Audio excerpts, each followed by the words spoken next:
Welcome friends. आज हम class 12th में वाणिज्य व्यवस्था और संचालन में चैप्टर मार्गदर्शन जो कौन सा छठा है उसका सेकंड पार्ट में हम अभ्यास करेंगे मास्लो की आवश्यकता के अग्रताक्रम और प्रोत्साहन के स्वरूप। पार्ट 1 में हमने अभ्यास किया मार्गदर्शन अर्थात क्या, उसके लक्षण, फिर उसका महत्व, फिर मार्गदर्शन का तत्व और उसके अंदर हमने अभ्यास किया निरीक्षण और निरीक्षक के कार्य और अभिप्रेरणा का भी अभ्यास किया। अभी हम यहाँ पे आगे का टॉपिक जो हमारा है वो है मास्लो का आवश्यकता का अग्रता क्रम। यहाँ पे ये जो पूरा कंसेप्ट जुड़ा हुआ है मनोवैज्ञानिक सिद्धांत के साथ, मनोविज्ञान को जोड़ा गया है हमारे संचालन के साथ। मनुष्य की आवश्यकता, आपको आप पता है आवश्यकता मतलब अपनी नीड्स, तो उसको दो प्रकार में बांट दी गई है, एक निम्न वर्ग की और दूसरी है उच्च वर्ग की। निम्न वर्ग की बेसिक जो नीड होती है, जैसे कि अपने अस्तित्व को टिकाए रखने के लिए जो बेसिक नीड्स होती है उसका समावेश, वो पूर्ण होने के बाद सुरक्षा की, और थर्ड वाला है सामाजिक आवश्यकताएं। ये तीनों को किस में समावेश कर दिया गया है? निम्न वर्ग में। जबकि उच्च वर्ग में समावेश किया गया है सम्मान और प्रतिष्ठा और आत्मसम्मान, ये बातों का समावेश किया गया है। यहाँ पे जो आकृति दी गई है किसके द्वारा दी गई है? मास्लो के द्वारा। मास्लो एक मनोवैज्ञानिक थे, ठीक है, अब्राहम मास्लो। उन्होंने अपने सिद्धांत 1943 में मानव की अभिप्रेरणा का सिद्धांत, उसके अंदर उन्होंने अपना लेख क्या किया था? प्रस्तुत किया था। और उन्होंने ये 5 जो आवश्यकता है उसका अग्रता का अर्थात कि पहली आवश्यकता कौन सी पूर्ण करेगा मनुष्य, मानव, दूसरी कौन सी आवश्यकता रहेगी, तीसरी कौन सी रहेगी, उसी तरह से चौथी और पांचवी, उनके अनुसार उन्होंने क्या किया था? आवश्यकता का बंटवारा किया था। यहाँ पे ये जो क्वेश्चन है मास्लो का आवश्यकता की अग्रता क्रम का आकृति के सहित समझाइए। ये क्वेश्चन सेक्शन ई में भी पूछा गया है, सेक्शन बी में भी पूछा गया है और सेक्शन सी में भी ये क्वेश्चन बहुत बार पूछा गया है। अर्थात क्या हुआ, ये क्वेश्चन हमारे लिए बोर्ड की एग्ज़ाम के लिए कैसा है? मोस्ट आईएमपी जैसा आप समझ सकते हो कि सेक्शन सी, सेक्शन बी या तो सेक्शन डी, किसी न किसी में ये क्वेश्चन आने ही वाला है। मतलब कि आपको एटलीस्ट 3 या 4 मार्क्स, 5 मार्क्स आपको प्राप्त करने हैं, 4-5 मार्क्स, तो ये क्वेश्चन आपको कंपलसरी तय करना होगा, ठीक है। तो चलो यहाँ पे हम उनकी द्वारा दी गई आवश्यकताओं को समझने का प्रयत्न करते हैं। पहली सबसे है शारीरिक अथवा प्राथमिक आवश्यकताएं। तो मनुष्य की पहली आवश्यकता क्या होती है? अपने शरीर को टिकाए रखना, और उसके लिए सबसे पहले क्या चाहिए? उसको भोजन। भोजन प्राप्त होने के बाद उसकी डिमांड कौन सी रहेगी? जरूरियात, आवश्यकता वस्त्र की, और उसके बाद में कौन सी रहेगी? आवास। तो यहाँ पे ये जो टॉपिक जो है भोजन, वस्त्र और आवास, उसको क्या कहा जाएगा? मूलभूत आवश्यकता। तो सबसे पहले मनुष्य अपनी ये आवश्यकता को क्या करना चाहेगा? पूर्ण करना चाहेगा, और किसी भी प्रकार की उसको आवश्यकता नहीं रहेगी। बेसिक नीड्स ही उसके लिए क्या बनेगी? इम्पोर्टेंट बनेगी, ठीक है। सेकंड टॉपिक है सुरक्षा। वो अपना फ्यूचर कैसा करना चाहेगा? सुरक्षित करना चाहिए। जब पहली शारीरिक संतुष्टि हो जाए, उसको भोजन, वस्त्र और आवास मिल जाए, उसके बाद वो चाहता है कि उसका फ्यूचर कैसा बने? सुरक्षित बने। इसलिए शारीरिक सुरक्षा, नौकरी की सुरक्षा, किसी प्रकार का भविष्य में क्या आ जाए, जोखिम उपस्थित हुई, तो उसके लिए भी वो क्या करना चाहता है? अपने आप को सुरक्षित रखना चाहता है। उसलिए वो क्या करता है? तो उसके लिए क्या करता है? वो बीमा उतारता है, बैंक में खाता खुलवाता है, और यदि उसका फ्यूचर सिक्योर हो जाए तो उसे क्या होता है? मानसिक शांति मिलती है। जैसे कि मेडिकल क्लेम लेना, या तो पर उसको पेंशन योजना के अंदर उसने क्या किया है? बीमा खाता खुलवाया है, तो उसको अपने जब रिटायर हो जाएगा तो उसको निश्चित समय पे उसका क्या मिलेगा? किस्त मिलेगी, और उसको अपना फ्यूचर कैसा बनेगा? सिक्योर बनेगा। उससे क्या हो जाएगा? उसको मानसिक शांति प्राप्त होगी। थर्ड वाला पॉइंट है सामाजिक आवश्यकता। सामाजिक आवश्यकता है related to feelings and love, अर्थात के प्रेम और भावना के साथ जुड़ी हुई है। उसकी भोजन, वस्त्र और आवास की आवश्यकता पूर्ण होने के बाद वो क्या हो गया, अपना फ्यूचर उसने सिक्योर कर लिया। फिर वो चाहता है उसको सभी की ओर से क्या मिले, प्रेम मिले। वो अपने परिवार के सदस्यों से क्या प्राप्त करना चाहता है, प्रेम प्राप्त करना चाहता है। फिर उसी तरह से अपने सहकर्मचारी होते उसके द्वारा भी वो क्या करता है, अच्छे संबंध क्रिएट करना चाहता है। समाज के लोगों के पास से वो क्या प्राप्त करना चाहता है, प्रेम प्राप्त करना चाहता है। तो ये हमारी क्या हुई, तीसरी आवश्यकता हुई। आगे के टॉपिक क्लियर करते हैं। चौथा पॉइंट, सम्मान और प्रतिष्ठा की आवश्यकता है। यहाँ पे व्यक्ति की जब 3 आवश्यकताएं पूर्ण हो जाती है तो वो चाहता है कि जो कार्य कर रहा है उसका मूल्य कैसे हो, उच्च हो। उसके साथ में कार्य वाले कर्मचारी या तो जिसके साथ उसका संबंध हो वो उसका आदर करे, सम्मान करे, ऐसा वो चाहता है।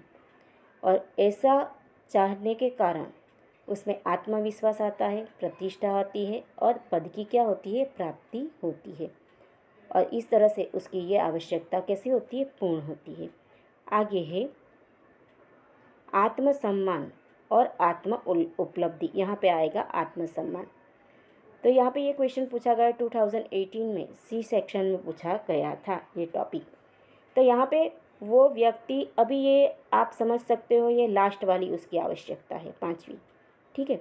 उसके अंदर वो चाहता है जो वो कार्य कर रहा है वो कार्य में उसको क्या मिले, पहला वाला नंबर, या तो फिर वो सबसे ऊपर आने के लिए, जैसे कि शिखर की चोटी पे पहुंचने की उसकी इच्छा होती है। उसके अपने कार्य में सब उसका नाम कैसे ले, गर्व से ले, ऐसा वो चाहता है। जैसे कि मैंने यहाँ पे एग्जाम्पल दिया है, जैसे कि तबला वादन में कौन थे, जाकिर हुसैन का नाम तबला वादन आया तो हमें तुरंत हमारे दिमाग में क्या आता है, जाकिर हुसैन।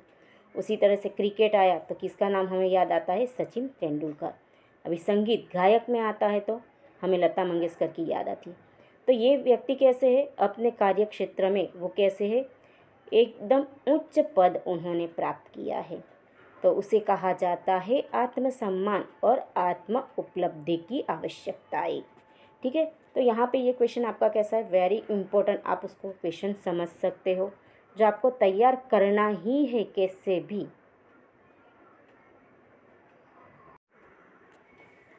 अब आगे का टॉपिक है हमारा प्रोत्साहन। ये जो टॉपिक है वो क्वेश्चन भी हमारे लिए कैसा है, इम्पोर्टेंट है और ये क्वेश्चन पूछा भी जाता है। प्रोत्साहन का अर्थ क्या होता है कि कर्मचारी जो कार्य करता है उसके अंदर उसकी रुचि बनी रहे। एक बार उसको क्या किया, आपने गाइड किया, देख रेख की, उसको किसी तरह से अभिप्रेरित किया, उसका स्वरूप कोई भी हो सकता है, ठीक है।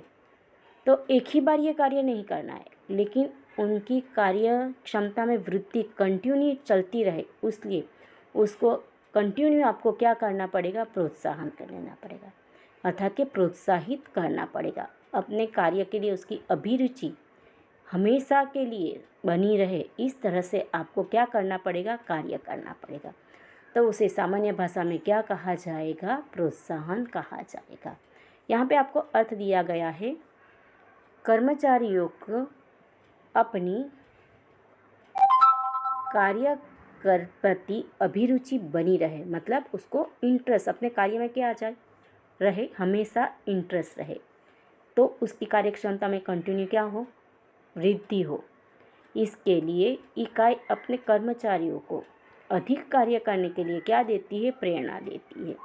तो उसे क्या कहा जाएगा, प्रोत्साहन कहा जाएगा।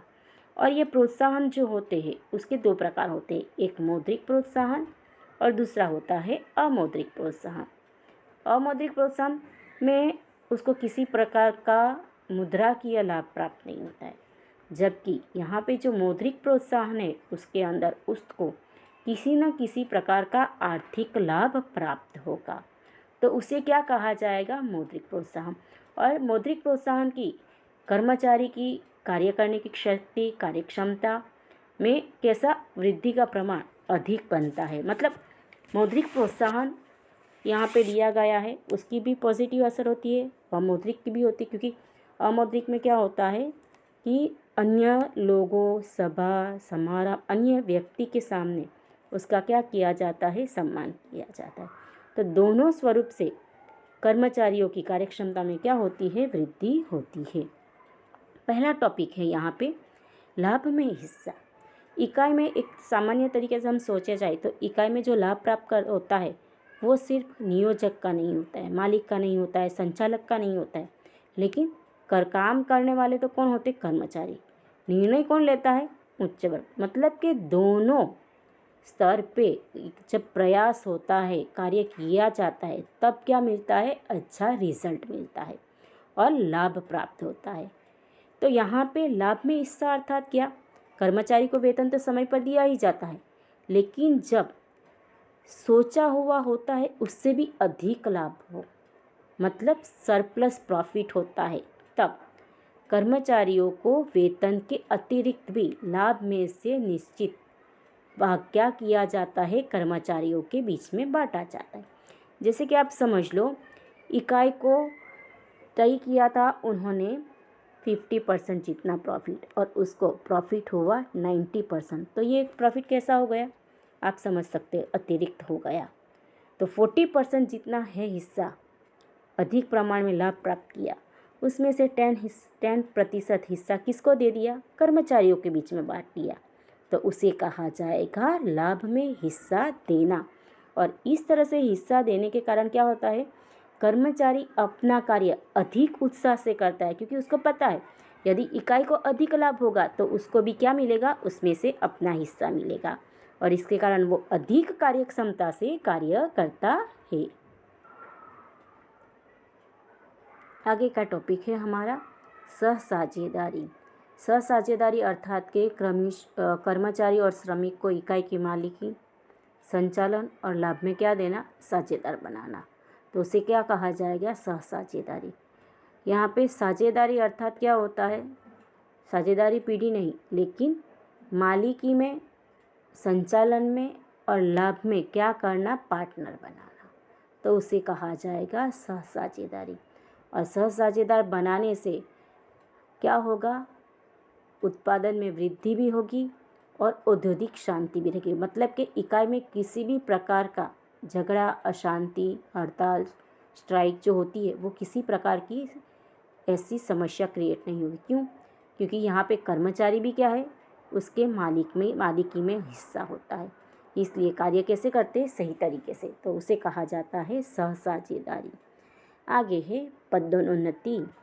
तो कर्मचारी जो वर्तमान समय में जो पद पे है तो उसको ऊपर का पद देना, नियुक्त करना, तो उसे क्या कहा जाता है, पदोन्नति।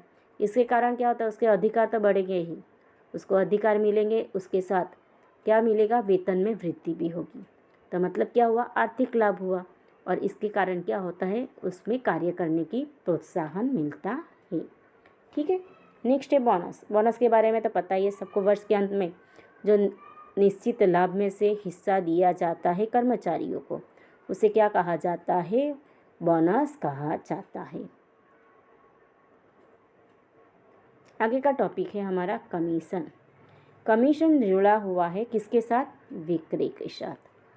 तो हर एक विक्रयकर्ता उसका जो लक्ष्यांक, जो टारगेट दिया जाता है, वो हर एक जैसा प्राप्त नहीं कर सकता है। हर एक कर्मचारी में उसको प्राप्त करने की जो क्षमता होती है वो कैसी होती है, अलग अलग होती है। तो जितना लक्ष्यांक अधिक प्राप्त करता है उसका कमीशन का प्रमाण कैसा होना चाहिए, अधिक होना चाहिए। यदि अधिक प्रमाण में वो बिक्री करता है तो उसको क्या मिलना चाहिए, अधिक कमीशन मिलना चाहिए, और अधिक कमीशन मिलता है तो वो कार्य कैसे करेगा, और अच्छे से कर पाता है। आगे है छठा, इनाम देना, प्राइज डिस्ट्रीब्यूट। ठीक है, तो प्राइज में क्या देना है, तो उसके लिए कर्मचारियों को क्या देना, नकद पुरस्कार देना, तो उसके कारण भी कार्यक्षमता में वृद्धि होती है और कर्मचारियों को प्रोत्साहन मिलता है। आगे का टॉपिक है सातवां हमारा, सलाह एवं सूचना। उत्पादन प्रक्रिया में कोई वृद्धि करने के लिए, सुधार करने के लिए, या तो उत्पादकता बढ़ाने के लिए किसी भी प्रकार का प्रोजेक्ट या कार्यक्रम किया जाए, तो यहाँ पे जो वो कार्य के साथ जुड़ा होता है, जैसे कि वो कर्मचारी वो उसके साथ रिलेटेड है, तो उसको नॉलेज ज़्यादा होता है, तो उसके द्वारा कोई सुझाव दिया जाए और कंपनी ने उसके कारण क्या होता है, प्रॉफिट होता है।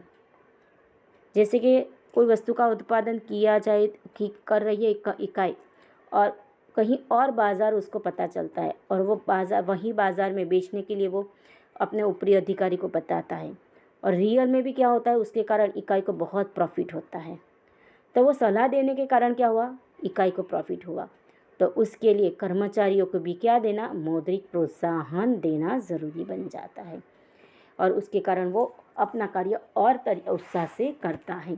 ठीक है, अभी आगे है अमौद्रिक प्रोत्साहन। अमौद्रिक प्रोत्साहन अर्थात कि जिसके अंदर मुद्रा का समावेश नहीं होता, लेकिन फिर भी ये अमौद्रिक प्रोत्साहन के कारण कर्मचारी को क्या होता है, उसके अंदर जो स्थानांतर दर होता है उसका प्रमाण कम हो जाता है, क्योंकि वो इकाई के प्रति कैसा होता है, संतुष्ट होता है, अपने कार्य से वो संतुष्ट होता है, इकाई के प्रति भी वो कैसा होता है, संतुष्ट होता है। इसलिए अमौद्रिक प्रोत्साहन का भी महत्व कुछ कम नहीं है।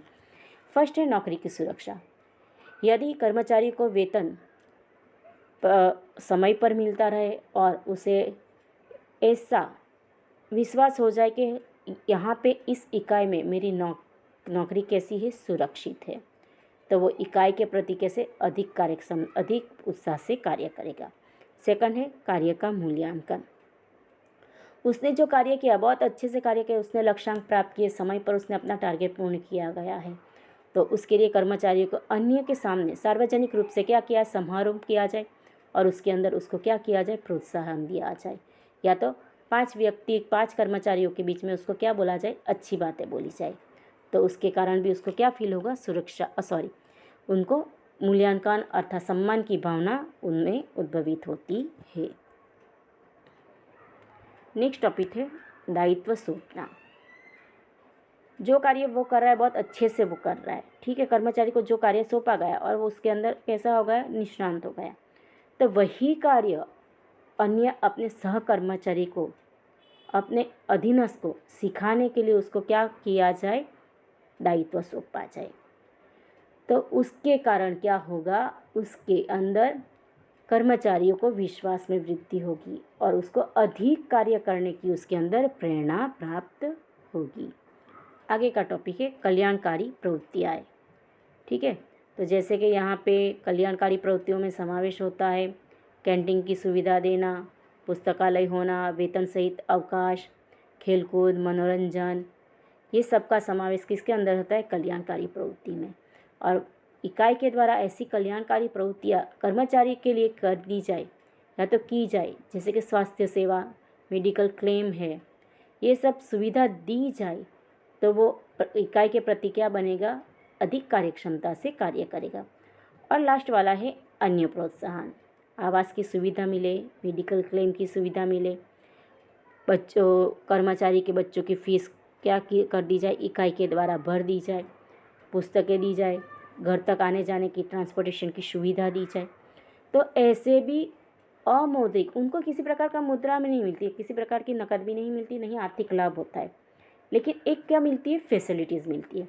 और ये फैसिलिटीज़ जो मिलती है उसके कारण वो इकाई के प्रति क्या बनेगा, वफादार बनेगा और कार्यक्षमता से क्या करेगा, कार्य करेगा। तो यहाँ पे ये जो क्वेश्चन है हमारे लिए कैसा है, बहुत इम्पोर्टेंट है, जो मैंने ये वीडियो में बताया है। फर्स्ट हमने क्या देखा, मास्लो की द्वारा दिया गया अग्रता क्रम किसका, आवश्यकता का, वो क्वेश्चन भी इम्पोर्टेंट है।